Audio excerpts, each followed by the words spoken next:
Good afternoon, everyone. I acknowledge the Camaragal people who are the traditional custodians of this land.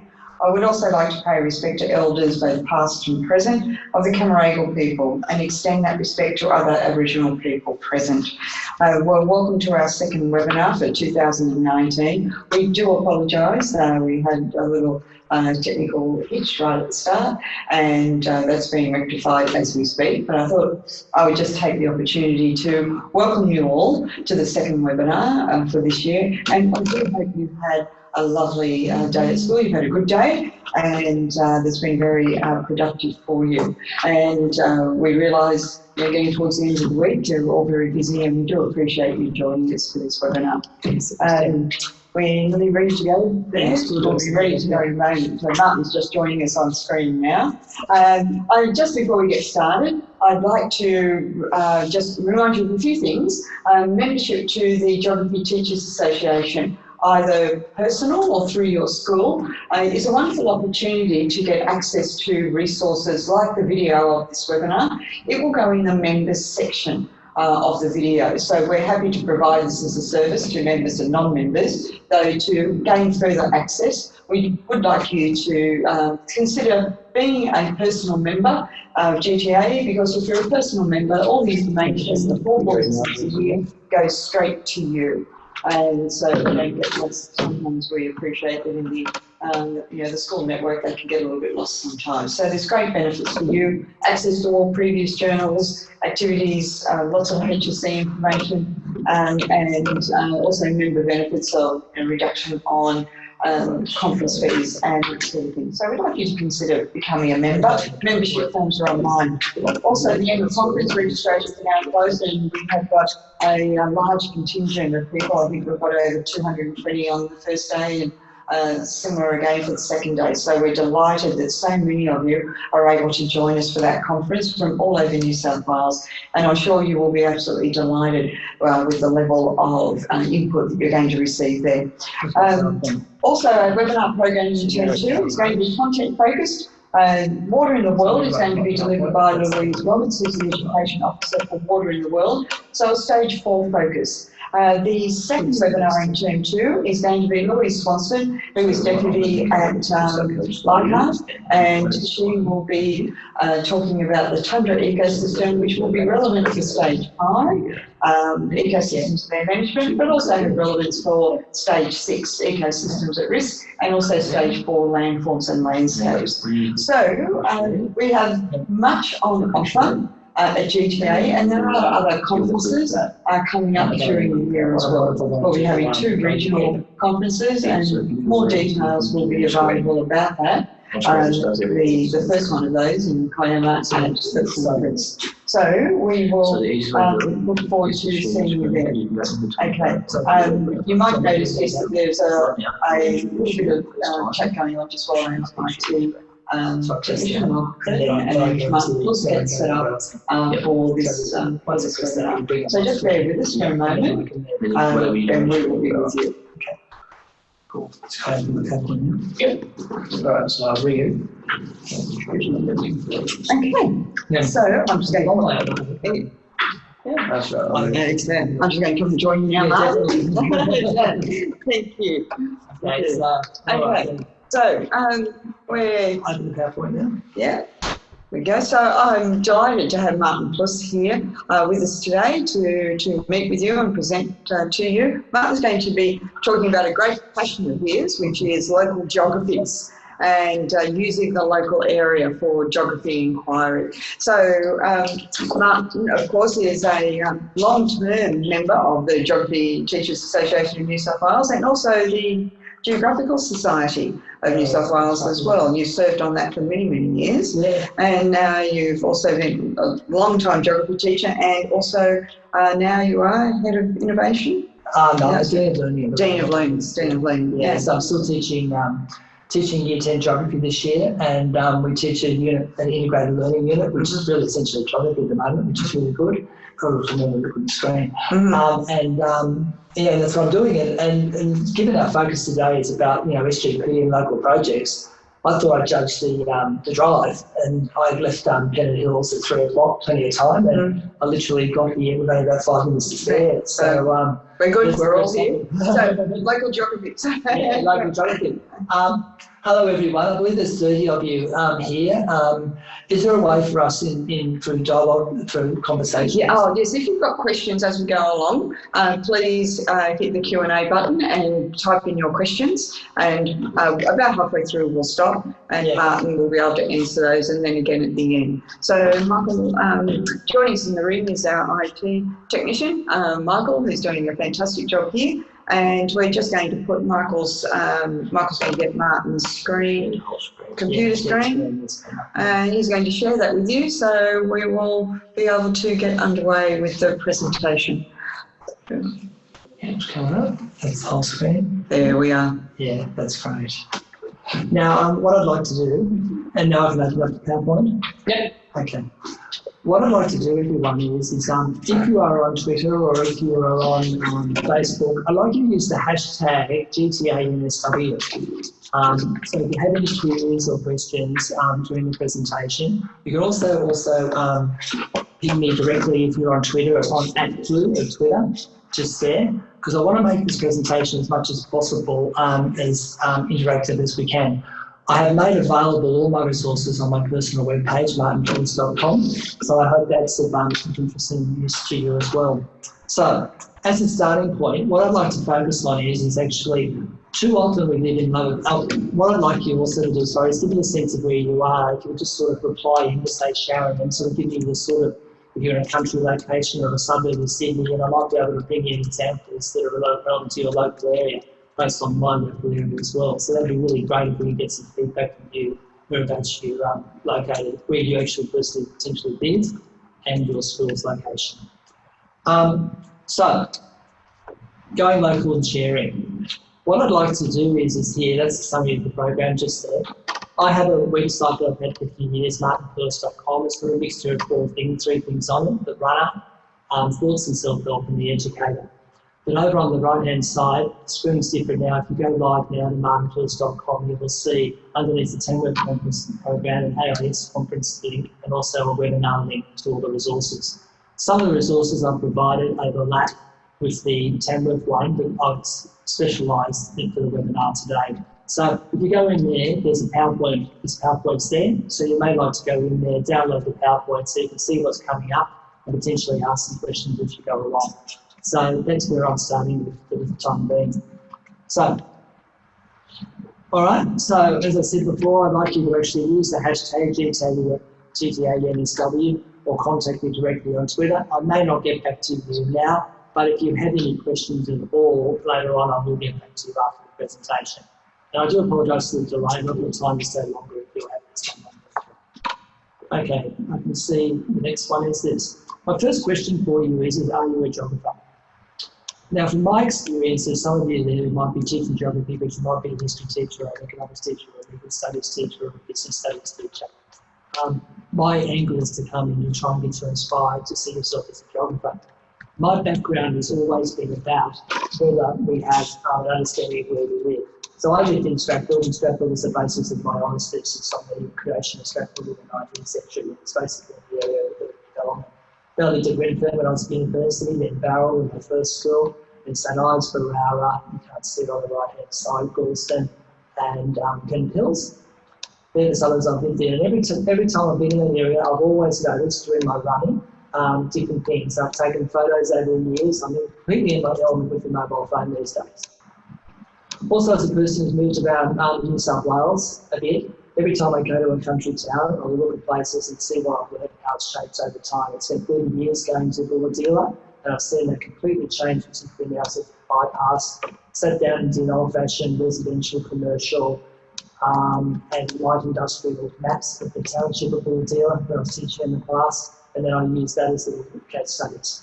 Main Beach up on the Gold Coast, I got into that through David Chapman when his work in 1979 at Sydney University as a postdoctoral anthropologist, and more recently with some other friends that moved onto a property at the back of Tamworth just there. I spent many holidays up there just looking at the River and having always been used there. As Sharon mentioned, I'm a bit of an explorer groupie, and that's why I've been involved with the Geographer Society of New South Wales and looking at the historical trends of geography. And as being a runner, I'll come to later on, I get to see a lot of Sydney and New South Wales, because every time I go into a new community, I hit the outer roads and see what's there. And the other thing I'd like to share with you is the geography typically shares and uses technology. That technology has been a valuable tool to move forward and really make the classroom interactive experience. Way back in 2010, when I was talking about the national curriculum, I love this quote by Brian Croak. I can't remember the actual presentation now, but I remember this slide. Thinking national and acting local. And that's what I like to suggest with all the geography that you do. Too often as geographers, what we do is we go into someone else's local area to have the case study. Why can't we have the case study in the SGP and in the HSC exams and things like that as your local area? And that's what I'm hoping you'll get encouraged to do that by the end of this. A little quote here from Neil Young, the singer, and my passion for geography came from Strathfield because I went to school at St. Pat's Strathfield. I had some pretty interesting teachers at the time. They basically let you do your own thing with little guidance and structure in the teaching. But what I found was, when you look at this quote, okay, you've got to have an understanding of your place. And I knew even before I was in Virgin University that I wanted to research why Strathfield was this little unique area. The truth being known, I wanted to make my topic something like Strathfield, the oasis in Sydney's west, so we had all these big old heritage houses and things like that. It's changed a lot since the 1980s. Wasn't overused there. I ended up doing a historical geography study on it. But that then provided the basis of my involvement in local area geography. Okay, I'd like to start with this, and I've shared this. I was teaching Year 7 recently, and I'm assuming you can read that, so I won't read it. I was teaching Year 7, and we were just doing the spheres component for the new syllabus. And I was finding that in my case, the girls were identifying with the different things. So I made the language a bit more simple for them. I talked about our school's local area, and we've got about 150 borders, and I got all the girls to talk about their particular areas. I got them to describe, what the atmosphere was like in the area, did it rain or not, rain a lot. Then I got them to describe, if they've got a house, whereabouts was the living area, what aspect was it on the slope, and then any animals in the area and the rest of it. But they're having trouble with that in the local area, and so then I went digging around in Hornsby. And what I found in Hornsby was that they didn't use the exact terms hydrosphere, lithosphere, atmosphere, and biosphere. They used terms like waterways, okay, which is the hydrospheres, trees, plants, and bushland, which is the biosphere, animals, okay, which is the biosphere, and it's off the screens on the right, which I can't see here, hydrosphere and lithosphere. And so what I was able to do is, I was able to show the girls to where their local council area was. So you can see there, I've got a little list of the suburbs in my classroom, all the way from Wollongong, Gladesville, Denniston, Epping, Turramurra. Then the activity became to go onto the local council website. So in my case, that was Coringai, and then it was Parramatta, it was the Hills, and then it was Hornsby. So the activity for every student at that point, and this will be applicable to the SGP in Year 11, was to go on to the different council websites and find information there. Now, it's a totally different world, council websites these days. 10 days before the council meeting in Hornsby on the Monday before the second Wednesday of the month, they release the business papers. The business papers have all the plans, they have all the things for cycleways, they have all the things for sport oval upgrades, all the secondary data which we use for SGP. So if you're getting if you're in the suburbs and people coming through, we mentioned there, Sharon? Yes, we've got a lot of rural Great, what people. Areas? Okay, we're getting Forbes, sorry, I just got Forbes. Then this other one, Blue Mountains, Riverina region, eastern suburbs coming through. I'll just go further up. So in all those different places you've got, so let's sort of split them into the city and the rural. You've all got something in common. You've got a local council area. So in those local council areas, there is a lot of information if you dig around on the council website, and you will find plans, and you will find road diversion things. You will find subdivisions for 100-acre lots into 50-acre lots, or you'll find subdivision plans for knocking down heritage houses or big houses in the eastern suburbs and building blocks of units. Well, there's more coming through, Martin. Yeah, Lismore, Gunnedah, Tamworth, Darlinghurst, Castlehill, Auburn, Inner West. It's great to have all these people joining us. It's fantastic. Lovely. So that's giving us a lot of, and all that will appear on the video of this when with the chat. Not the chat line won't, but they're just our conversation about those places. Right. Okay. Yeah. So if there's any specific questions, please ask them. So that was the point of that. So as in one area, to really get some really solid evidence about what's happening in your local area, go to your local council website. Next. A couple of examples that I've picked up over the years. Here's Tamworth. I did an activity with the class on Tamworth. So best of wishes to that person who's from Tamworth that's just there. And we just did a straight, a little thing as a city person to understand rural areas. So I was able to then get the girls to do this, and this was their perception of what Tamworth is like. You can flip that and get your perception of another area of Sydney is like, or a different area to yours. But the next one that I really enjoyed, because this really tapped into the girls, in my case, because they were able to actually see that their local area has unique things about it after I started exploring different country towns. But what I want to show you next is, this is a student who would be a typical student with disability provisions. And this sort of work here was by her, and this was the only thing that she was able to do, but it was absolutely brilliant to get this far as a piece of student work from her. I think you'll understand what I'm saying with this. And so you can imagine here, this was just an outstanding piece of work for her, and the pride that she had in just being able to do something like this by using a technology that she was comfortable with. She learned about another country town that she'd never heard of, and since then she's actually spoken to me over time about, her interest in country music.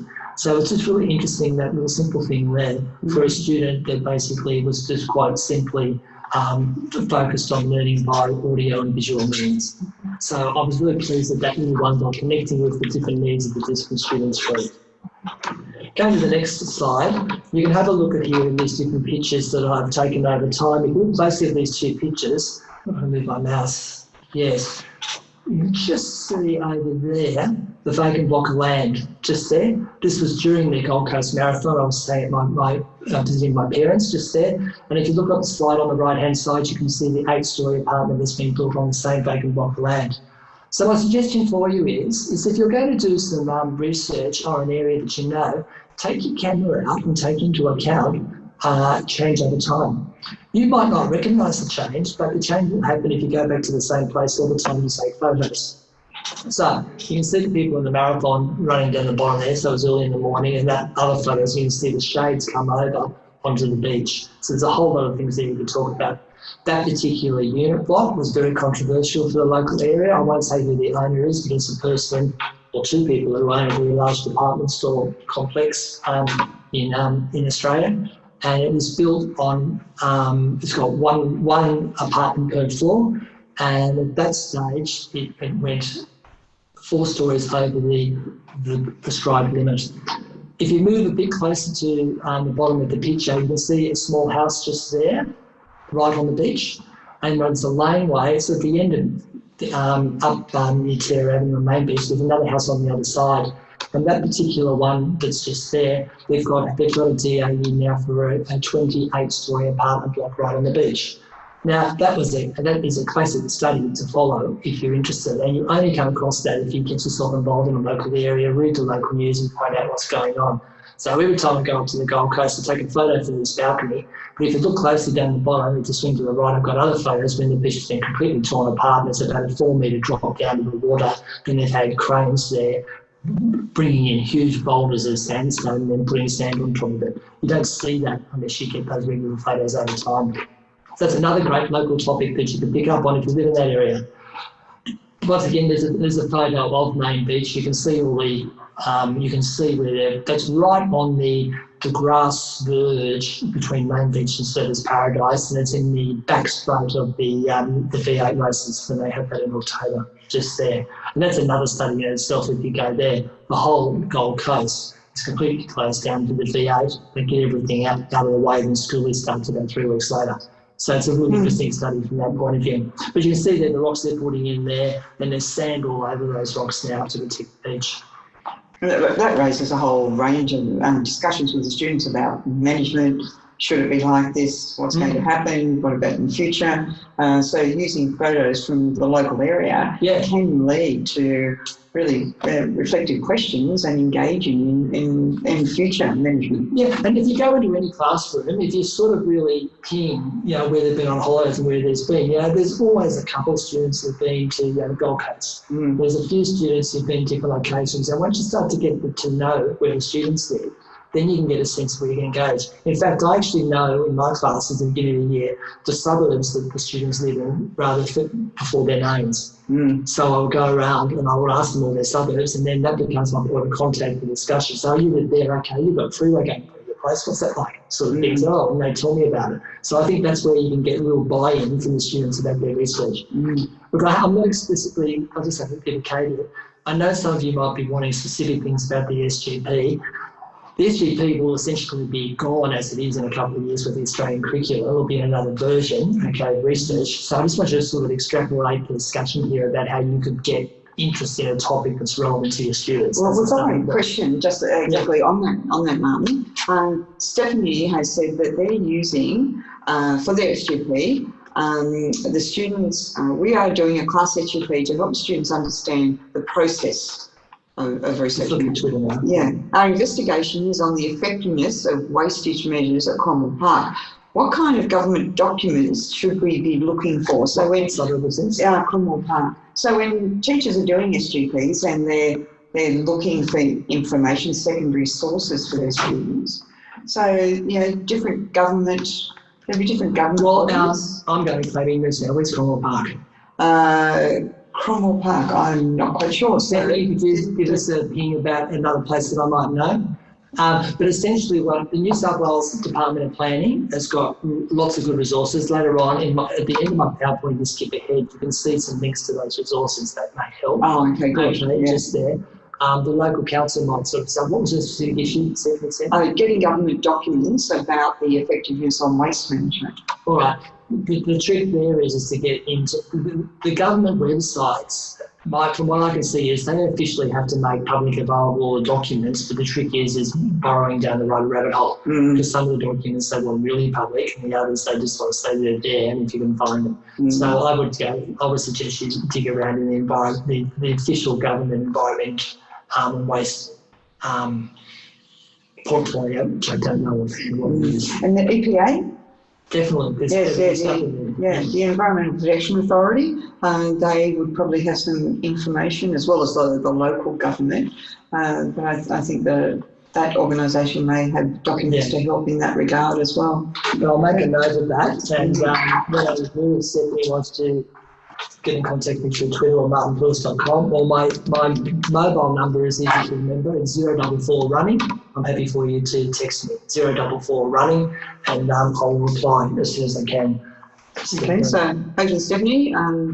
If you contact Martin, he'll in one of those ways. So he'll be able to help you. 044 running. Or email martinpills@gmail.com. Terrific. Okay, to move on? Yes, and please send any more questions through that you have as we go on. Okay. The next one's Bulahdelah. Here I am. This is me experimenting with digital cameras at the early 2000s. So I put it down in the grass and I was trying to be creative, not really part of the bone of my body. But as I was sitting there after this, I took this photo here. And this is the property I used to put in Bulahdelah for about 20 years. It was a dairy farm. The family owned quite a number of properties in the valley. It's called Markwell Valley. It's 12 kilometres from Bulahdelah on the road to Stroud. And in the particular valley, there were chicken sheds, there was dairy farms, and all those have gone by the wayside now. But this particular truck was taken, and then behind me was 1,000 acres of forestry land. And the locals would go in there and they would do logging, and then all the offshoots from the logging would be dragged into the local town sawmill, and then all the wood chips would be created. And this is the truck, one of the trucks at the local area. The small country town is going and getting the wood chip. Obviously, then there's two sides. There's an argument, there's always perspectives. It's providing money and income and employment for people in a local area. Then the other side of it is the environmental side of it as well. This is something you can unpack. So I did a lot of work in this space, trying to get an understanding of rural country towns. At that stage, I didn't have many students who had experienced rural areas, so I was able to sort of show that with it. But all those people that are on there who come from rural areas, if you have a good look around, there's plenty for you to dig into if you want to. The next one is Dunedoo. This is part of civics and citizenship. I'm very fortunate in my school to have an outreach program. We send 6 students to Dunedoo to do some work in the local community. And in this particular occasion, this is a very large grain silo farm that was just there. And I've had a good look around there to see what they do. On the right-hand side here, this was the legacy of the 2008, what was the funding? The Building Education Revolution. Oh, Kevin Rudd. Yeah, that's right. They had funding there. They got this far, but then they ran out of money and the actual water tank wasn't connected up. And the locals didn't have the time or the money to reconnect it, and so that's a project that we've been able to support it. So I was suggesting if you're sort of a teacher in a school and you want to sort of make your geography live, think of a little community project that you could do that revolves around local geography, and you might get something off the ground to build understanding. Knock-on effect is then they actually get a feeling for live geography. It can become the basis of an SGP, or maybe even then get more students doing the subject in the term. So that's that bit. I just want to break now and just talk about the technology side of things. I want to show you this. This was in 2005. I was at Evoca at a house and I was on a holiday and I didn't know what it was. Now, I'm going to ask you, do you know what it was? I'm happy for you to sort of reply in later on. But essentially what I did was at that point here, it was before Twitter and Facebook and all those sorts of things, but blogging was around. I was doing a lot of blogging, you may remember that time, 2005, Sharon. And I put out a message on my blogging account. I went to bed and the next morning one of my running friends replied to me. He was just a person who knew a bit about it. He said, it's related to the TV, you need to get this, then you'll be able to get your TV to work. And that's what the point of it was. I wanted to get a sustainable version. And I missed it that time. So anyway, that's what happened the next day. And what that taught me was the value of sharing. And I think people are scared about sharing. I think we need to encourage sharing in schools, because when you do sharing, the learning multiplies. And I've got a little activity that you might want to use, and you've got the PowerPoint to see it. What I've done is, and you can do this in your class, is maybe just take 30 seconds yourself now by yourself and try and tell me who those different people are. And when I've done that activity at school, I've done it with teachers and I've done it with students with pictures of people that they actually know. And this was put together a few years ago, so it's a little bit out of date. Anyone don't recognise Sharon? There's a couple there I don't know. I recognise the oldies, but that's a generational thing. I wonder how the people who live up, what they're recognising. Show my age here. The other Henderson is my favourite. Yeah. Well, the other thing that's really interesting is there's not many people know this person with on the left-hand side, the third row. They might have recognised him last night. And not a lot of people know on the next slide there's another person as well. And that person is David Sears. And only 45% of Australians have access to Foxtel. And only recently Foxtel has gone live with Sky News on free-to-air on 103, I think, on the digital platform. But he's the leading political commentator and journalist in the country. People haven't seen him a couple of times in years because he's not on free-to-air TV. But anyway, the point of the exercise was this, is when you do that, you get people to do, this is how I suggest you do an activity like this with your students. First thing you do is you get them to do 30 seconds by themselves. Then you say with the person next to them, okay, the two of you together, tell me how you can work out. And you see where I'm going. At the end of the activity, it's quite clear that when you pool the heads of a number of people in a room, your learning increases and even accelerates. And that message becomes very powerful when you're doing an SGP, because if you do that at the beginning of a lesson, what you do is you break down the barriers about people competing against each other, and they start to share their resources. And I'll start to say, oh, look, you're doing something on the North Connects tunnel. I found this in the paper. Here you go. It's for you. And if you can get that sort of collaborative culture happening in a classroom, you will have really positive spin-off effects on spreading into the year 12. Once they get past the assessments, they stop competing against each other. They start working together. And if you get them all working together, they're all going to improve, hopefully, and then that might improve the results at school, potentially then improve the numbers for you and your subjects and things like that.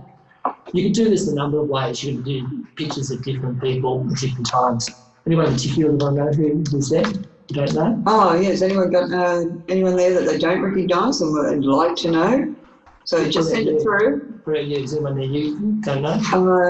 Is it? Well, yes, yeah, yeah. Something Kay. No idea. Kay. Kay. Kay, that's on Game of Thrones, and I don't even know the actress's name. And actually, I think if I've got it right, that Kay is the same as M. Someone can tell me that. One's the actress, and one's the character. Oh, right. Does that make sense? Yeah. Emma Bond's to the right, Dexter next to her, Bogart, Rowling, the latest James Bond.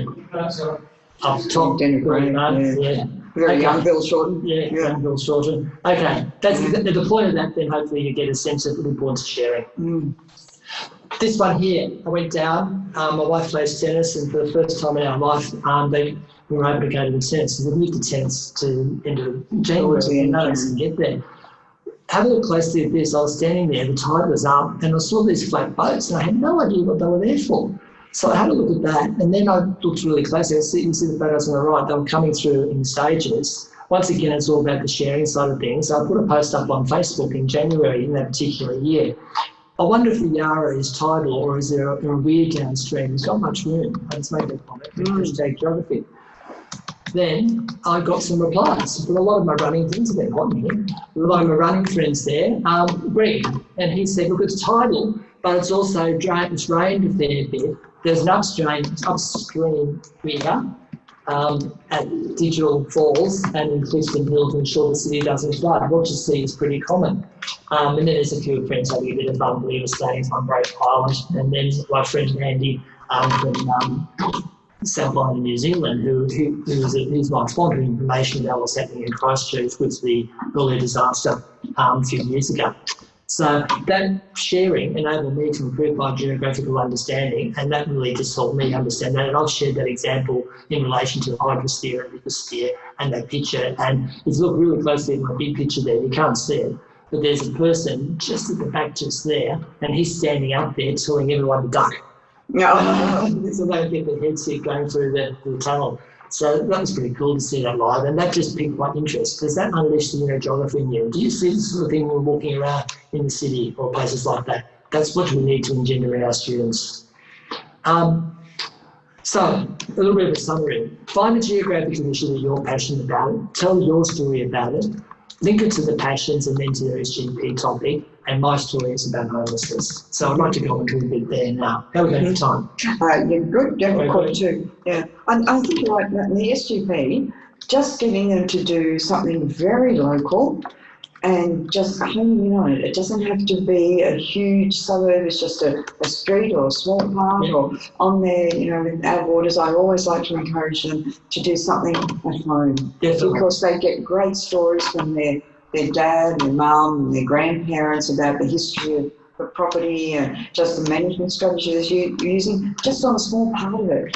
So that in-depth local look is so valuable. They learn so much about their local area, as well as the process of doing this. And really it's more about the process too, that they're investigating something they're interested in and the skills they learn rather than... You're exactly right, Sharon, because this is where I'm going with the process here now. So in these next couple of slides is what I do is I introduce the topic about something that I'm passionate about, and I'll share with you a response I got from the student which blew me away.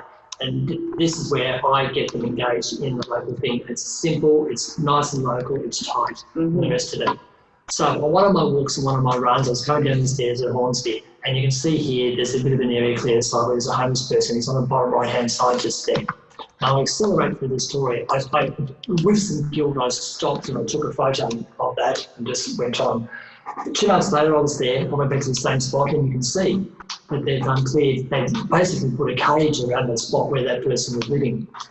So they've moved this person on. So there were 2 things that came out of this for me for topics for SGP, so I shared with girls. One was homelessness, the other was building infrastructure in Hornsby. Okay, because that's a big bridge now that's over Hornsby Station. So there's 2 sides there. I got girls responding to both these issues from different angles.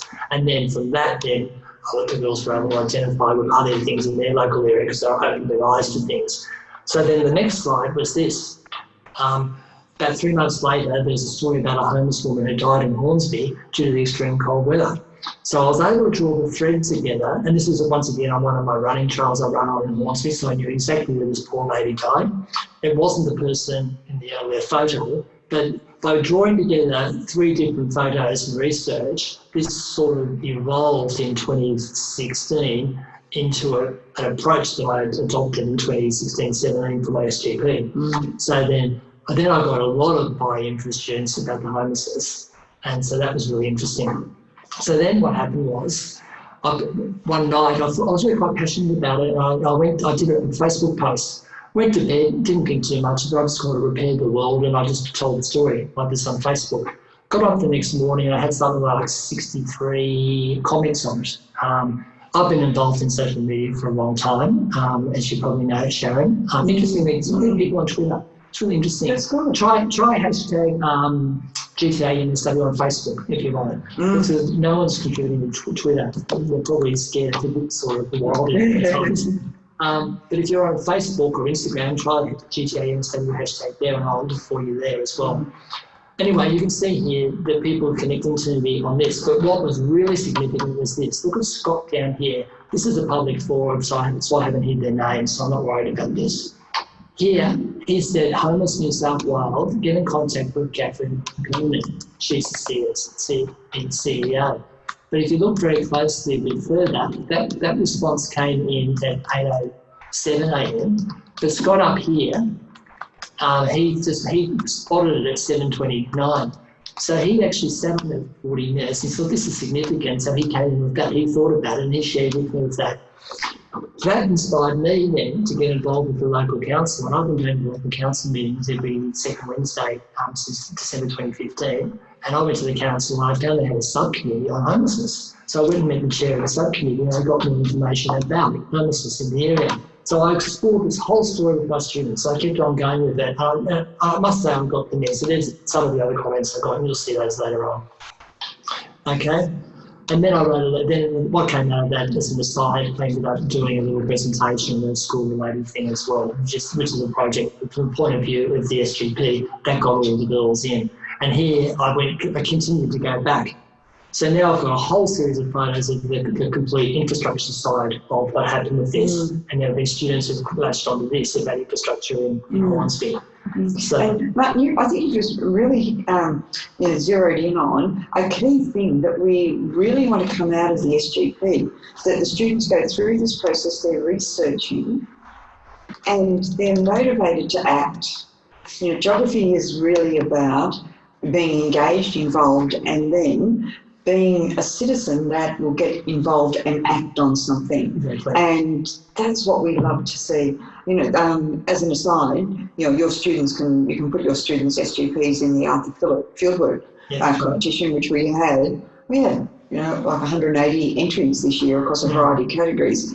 And the ones that really take our attention is the ones that have gone that step further and acted. That's right. They've been inspired to do something, and that's exactly the process of the SGP that you went through. Yeah. Researching, getting more information, primary, secondary, went to council, but then acted. Yeah, and it is really it's not just a fad. It's unleashing you in a geographer. And if you don't have the passion for it, well, find it in the other subject you might be teaching, but that's what you need to get the engagement. So. A few SGP examples. SGP, the beach or a river. So let's have a look. If you're many of you might live on a coastal area, all right? So that's why I sort of picked this one as an example. A lot of people might be on the coast. And many of you might live in country towns like Tamworth. So when I was in Tamworth recently, I did a run in Tamworth, and there's my sort of garden for the run. The students always like that. I always run 6K, so I have a good look around. But while I run, I take my phone. On this particular day, on my 6K exploring run in Tamworth, I noticed the photo on the top right was the Peel River, which happened to be the river that flowed through the back of the grain farm I was staying at near the Selective High School out there. I've got the name of the suburb, it's out Kilclara, that's it out there.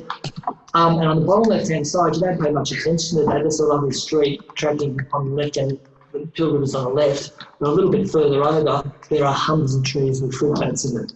So the whole area's got a fruit bat problem there. So that in itself will be a fascinating study as well. I'm sure the person from Tamworth or the person from Tamworth would know that area. So that's really interesting. But then I compare that then to our next one. This is at the back of the property that I visited in Tamworth quite regularly. And you can see here there's the pump. It was a 100-acre property and all the water is pumped out of there. They've got licence. I think this one had 4 mega litres. I think that's the language licence. But there at the moment in Tamworth, it's not that green and all irrigation's been stopped due to the drought. That's my understanding. And you can see there a really good example of hydrosphere with the fence line there and all the debris lined up against the fence on the right-hand side. I happened to be there on a night when it was raining, so the next day I went down and you can see where the river was up. It wasn't raining in the river, but it was actually in my area that I heard there was rain upstream. So I went down the back of the page the next day and you can see what's happened here. If I go back to this picture just here, just see how the blue drum is halfway down the thing. We went down the night before because this is the local knowledge that the farmer had.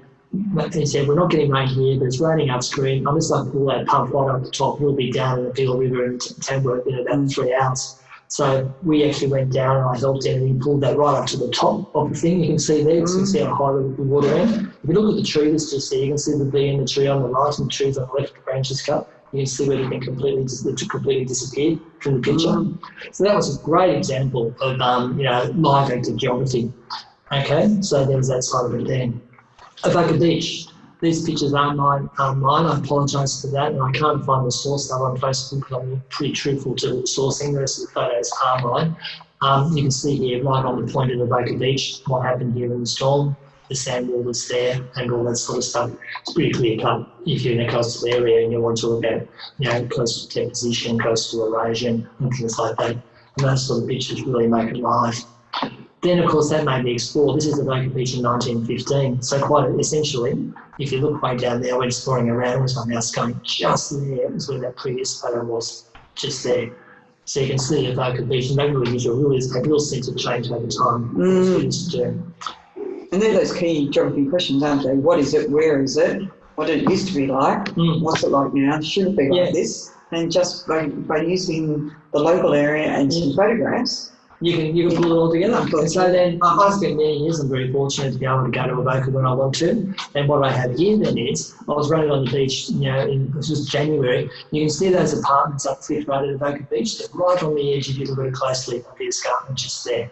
The 2 photos that are just there. And I thought I hadn't seen it at that angle, hadn't paid attention. I'm usually sweating and puffing at that part of the run. But what I noticed there, that was really interesting. I put a post up on Facebook about that. And then people replied to me, and they were sort of saying, someone found a geological report. Someone actually said they stayed in that penthouse, and they said, yes, it's hard rock there, not sandstone, stunning views. But they said, it is quite close on the side. But then another person came in and provided this really detailed story about the geological formation of Avoca Beach for me.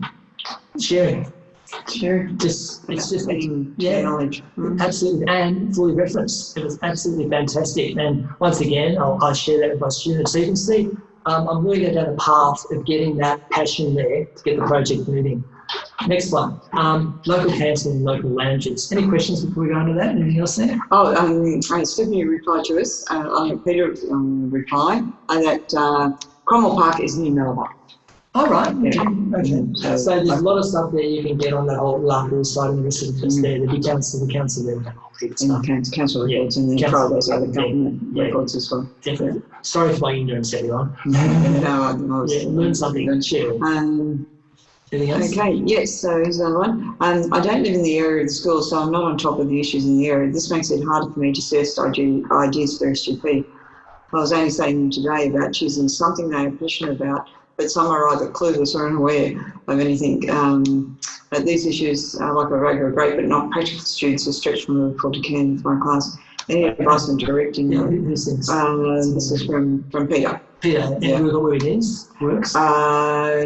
Okay, so I think the students stretch from Liverpool to Camden. Excellent. Because not in that area. So what are some strategies to get them engaged? My suggestion, Peter, is, and it depends how comfortable you feel about this, you don't have to tell them it's your local area. Find something that you're passionate about in your local area or an area that you know really well, whether it's a holiday place or your family area before you move to where you're living now, and do the homelessness equivalent for you.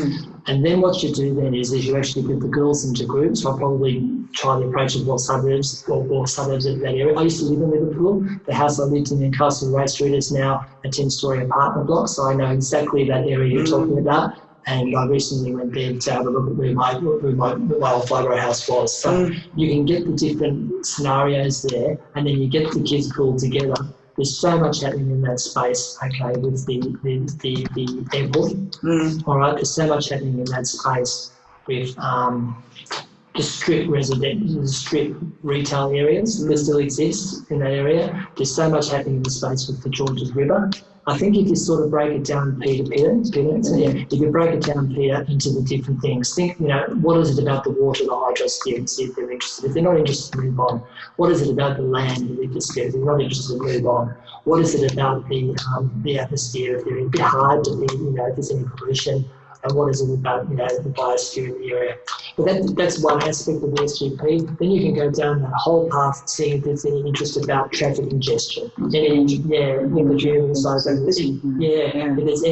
there's anything in relation to people who live in those suburbs and have to suffer the commute, to the city, or they might commute to the north, what I call the northern suburbs of Barrel. They might commute to Campbelltown and Camden and Picton for work. So I think if you work really hard and work on where the students live and you model your passion in your area, if you feel comfortable, then you go, bang, this can apply to your area. That's probably my suggestion.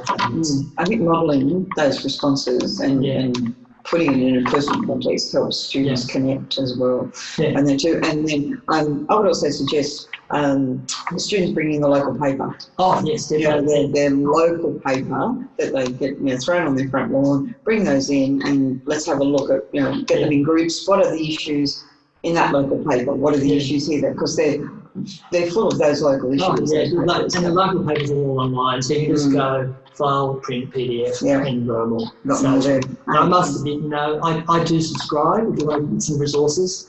Since I've stopped going to university, think about starting an account with the State Library of New South Wales that gives you access to all academic journals and articles without having to pay a cent. I do have subscriptions to the Daily Telegraph, the Australian and the Herald. It costs me a bit of money, but then I can go in there and I can just go file, print, PDF, articles. I've been going through the things. So just a question of maybe a couple of you leveraging it and then sharing resources between yourself, or your school might have it as well. Now, Martin, I think our Zoom does cut off at 5. What time is it? I think now. No, we can keep going. We can keep going. Okay, that's great. So if you wish to stay online, I'd like to get to a couple of other things in the wait 5 minutes. Okay. Now we've got, it's 2 minutes to 5, but this is good. So Martin, if you run through those, and then we've got a couple of other questions. Excellent, let's do that. All right. Okay, let's do this. Let me talk about a few things on the slides and you can look at them as we go. Hopefully you've got them open. And Martin, are we able to have this, a version of this for the website to go with the video? Yeah, there's no reason why. I might just check a couple of the Facebook. Facebook, edited. That's fine. This is an activity using this little activity here. This is just a hypothetical area, and what I did was I got them to do an activity about building a livable, sustainable, productive, and collaborative city or a country town using the maps. Do you put the town up on the mountain on the left-hand side? Do you put all the houses along the river? All that sort of stuff, talking through those processes. But then what I did was I linked it directly to Hornsby Council and talked about how Hornsby Council has livability, sustainability and all those options and linked it to the local council. Then you can sort of see that you can have a theory-based thing and then you can link to your suburb. So you could just do a little SGP on their little area about what's it like to live in Gordon Hills where I live. But it's a really tight little thing. I'll go on to the next one. Here's a friend of mine who's moving from Blacktown to up the mid-north coast, and I sent him a message. He said, he put a message on Facebook. I've taken John's details out, but basically he said he's moving. I asked him a question. If you don't mind, John, the geography is interested in your decision-making process. And he replied. I said to him, the push and pull factors, and he answered the question about why he's leaving Sydney and why he's moving to the mid-north coast. And that's a really, really good thing about both country people, internal migration, that sort of stuff. Push pull and the rest of that. And that just came out just by using my connections and sharing with people. You can see his reply to me, on social media land.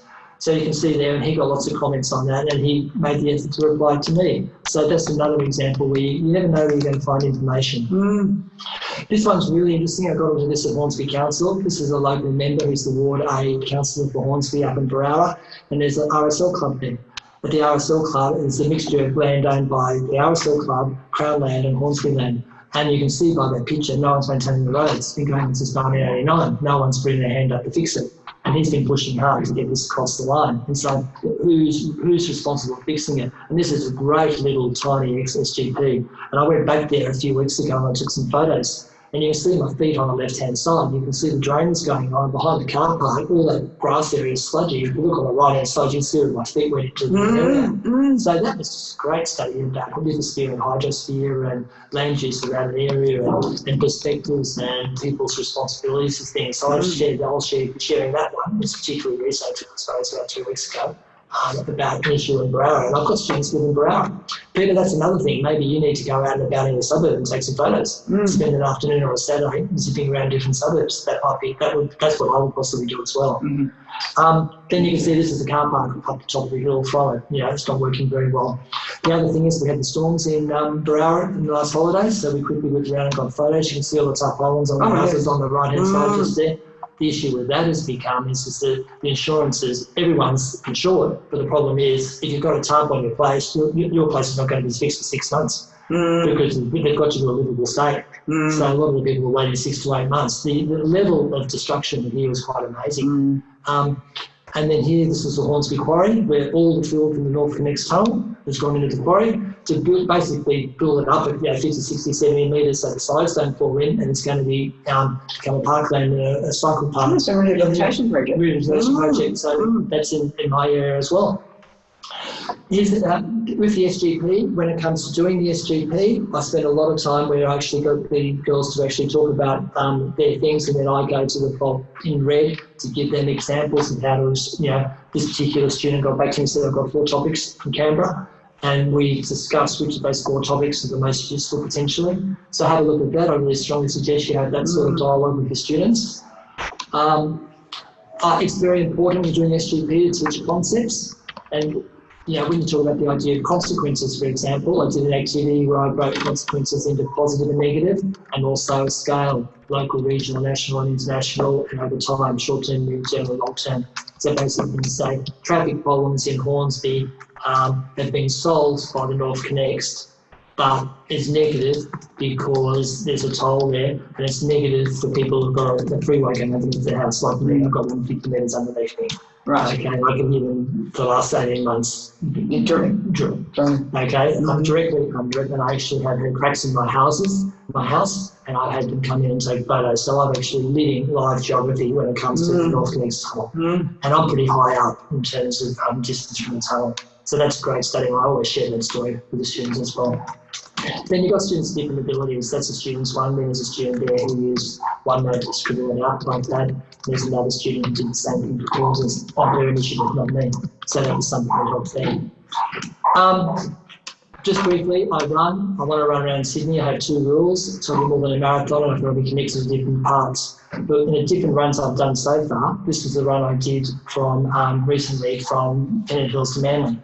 And so as I did that run from Pennant Hills to Manly, it was around, as I was there, I was taking photos of the different, it was a 45k run, it took me 6 days to do, and I took photos of all the different suburbs, the different types of transport that I went through. I'm not suggesting you go for a run, but I am suggesting if you go for a bike ride or you go for a drive, take some photos. Map it, Google My Maps, map it on as well. Map it on like that, and put on the cross-section and show them the thing. That made me think about an SGP on main road geography, because when I did the run from Pennant Hills to Richmond, so that was going through Bella Vista and that area there, and Rouse Hill. Then I did Penrith along the Great Western Highway, that whole area, the old road. I did the Manly run, and I did a run from Liverpool to Strathfield to Chatswood and up to Pennant Hills. That was a reflective run. I was on the day of my father who died a few years ago, and I ran all the different houses we lived in as a family. But I learned so much, and you see on the right-hand side, it's made me reflect on urban growth and decline, culture and social change, transport in Sydney, traffic congestion, recreational land use, light industrial land use, infrastructure provision. There's a heap of information there if you open your eyes as you're going around. There's my North Connect story, okay? I can elaborate that on more, but quite literally, there's cracks in the home. I've had them twice to take photos. I'm not going to get any compensation. And because I'm a geographer, 10 years ago, I knew the tunnel was coming. I didn't renovate my house. And that was a really, really good decision by me because I thought I can't risk this. And so, and I told the students that. So that's a really, really good story about active geography. And there's Pennant Hills Road. Then I thought, I did some research on Pennant Hills Road, how it's changed. That's down near Tara and Kings. That's that Burns site just there. That's Pennant Hills Road up, I think, at North, up in Thornley, just there. That's Pennant Hills Road. Can't work out where that one is. And that's West Pennant Hills, just there on one of the main corners. It's probably Thompson's Corner, just there. There's another one of West Pennant Hills Roads, all found on Facebook, the old history sites and the rest of it. Yeah, and the library, the State Library's got great old photos you can access. And then there's Pennant Hills, Pennant Hills now, where I live. Shared economy, a lot on that. One of interest, for example, I went to, what's it called? Dangar Island. And one of these social issues on Dangar Island is that people are Airbnb their boat sheds. And so people are coming in on boats, parties, they're all down the bottom of having their Airbnb and boat sheds, and all the locals are having issues in the area of Airbnb. Great little study. Yeah, so it's a really, really good one from that there. There's the Dangar Island example I was telling you about. And interestingly, the other thing about there is that the NBN has decided they're not going to run a cable through the water to Dangar Island because of the seagrass, even though over the same seagrass they've got sewer lines and electrical lines to the island. I think it's more about money, I don't know for sure. But the other interesting thing is the same thing with satellite. But if you know satellite, with Foxtel, it's got to be facing north. So all the people on the south side of the island of Dangar, they've got no Foxtel TV reception. You're not going to have any internet reception either. Okay, so that's a great study in itself once you start digging away in a local area. I won't even go there, so I'll have to come back to more later on. But there's there. Secondary resources, the local council stuff, the Bulahdelah local council stuff. This is the New South Wales government site that I was telling you about. There's some links to that. And if it's not there, there'll be in the other links above in my martinfills.com page. Okay, I have resources in those. And that gives you, it's also part of the Greater Sydney Planning Authority. These are really good documents that you can find through that website I just mentioned there. Changing New South Wales, all sorts of stuff on the different areas. Typo there, sorry, regional land use. Then you've got different regions of Sydney. I'm in the North region and what the action plan is and what they're doing. You need to understand things like, what's called a priority precinct. There's about 13 in Sydney. And if you're a priority precinct, basically the state government can decide what can be built. And what's happening now with Hornsby Council and other councils is the planning decisions have been taken out of the hands of the councillors and the planners. They have what's called IHAP.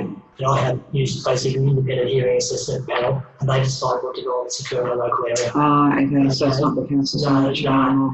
And interesting in regional areas too, the role of the council in that, as opposed to the government actually saying what. And so you might wonder, in Epping, for example, all the high rises that went up at Epping, that really didn't go through council. That was called a Major Gateway project. Basically, it was identified as a priority precinct, and that's why they got all the high rises. And that was fascinating watching the apartments go up when they went through Hornsby Council for planning. If I've got time, one story about more. In Epping, there's on the old side of the Sydney Macquarie University side of Epping. What happened was there was a row of houses. The council couldn't turn them into, by understanding, into heritage houses. They turned into a heritage street. So then the facade of the houses couldn't be changed. Then that got changed in another street. They didn't have the heritage street. So there was 4 houses. It was an odd number. It was 5 houses in a row. The 2 houses on the right-hand side put its ADA in, got a 5-storey apartment block up the two houses on the, and they had trouble getting the third house involved. And fair enough, they dug their heels in and didn't want to be part of the development. The other two houses on the other side, basically, and they had a laneway around the side and they had medium density housing behind it. They said, well, this person, I think the third, the one in the middle of the five, wasn't very cooperative. We're just going to go ahead with our development there. And this person now is surrounded by medium density housing, five-storey there. And because I went to the council meetings, these people get caught out because I went to that council meeting for the first two, and I went to the council meeting for the other two, and I realised what happened. They just took the person down and lived in the middle. And so they've lost their family homes from the point of view that people looking into their properties. And they've lost their sense of it. Yeah. And so following what's happening on local council, and that is an interesting way to get students involved as well. So we'll wrap it up there, I think, if you want to. Thanks. And there's a bit of local stuff about Hornsby and where the freeways are going. And then there's an example of different minutes. They have attachments, and the attachments are huge. They have all the planning things there. You can get really good ideas there. For me, going to the next level, I've been involved in the local community. So I met my local member many years ago, just there, Matt King.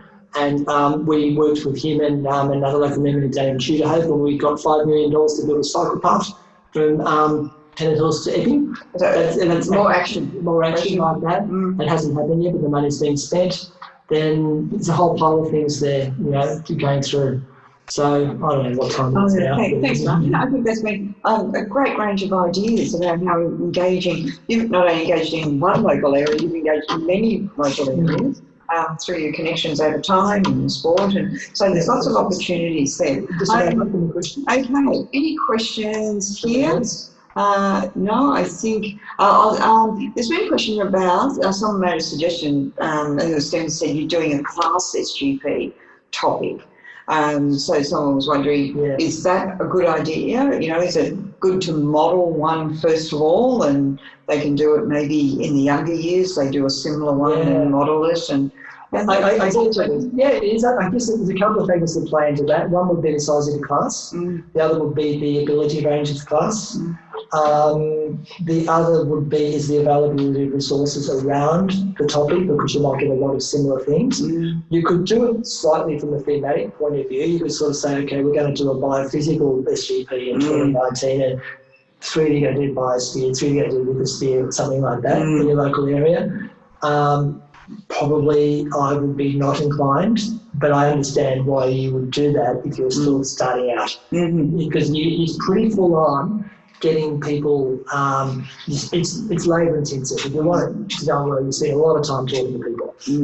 Working with them. And if it works, getting the students engaged, well, that's great too. That's fantastic. Right. And just a couple of other things before we all head off. For our teachers in rural areas, look, GTA still has a number of stimulus booklets available that we've used at previous conference, and we do have some on Tamworth, Dubbo, Wagga and Coffs Harbour, and they've got topographic maps, they've got climate graph, population information, images. So you're welcome to contact me through GTA. If you email GTA office, they can help you and we can get some of those out to you. They're $3 per stimulus booklet. So if you need some resources, we can help you with those. And also I did mention that in term 2 we're going to have another regional conference, and just brief details. It's going to be in Kiama on the 30th and 31st of May, and we are focusing on field work. And so Susan Colvis is going to be giving us a keynote on some of the theory in field work, but inquiry-based field work, and making geography engaging outside the classroom. And the teachers who attend will have an opportunity. We're going to have 4 different streams, 4 different places that people will go and really inquire into that area. And then the second day, it's going to be a 2-day fieldwork conference. The second day, you'll be engaged in actually developing fieldwork activities and assessment, and networking with teachers in your group, and producing something that you can actually will be practically used in your school and applied to your area. So we will have limited spaces for that. Information will be given to you at via the website. Registration won't open until the end of next week, and at the conference there'll be more information as well. But we will have a little video promotional clip for you on our website the week after next. So 30th, 31st of May. It'll be great to see teachers down in Kiama. We're so fortunate. We've got Minnamurra Rainforest, we've got the Crooked River Winery, we've got a micro dairy we're going to, we've got coastal areas, and we've also got an urban study on Shell Harbour and those areas of the North Macquarie development and Albion Park. So we've got plenty to do. It'll be a great opportunity for networking and talking some geography and having some fun. So we look forward to seeing you there as well. If you're going to the conference, have a great time. Thanks, Martin. Always good to chat and share some geography. Thanks, Michael, for your work, as always. Yep. I've just seen some of the comments. Thank you so much for the comments that are there. I was too busy practicing on the PowerPoint. Two things.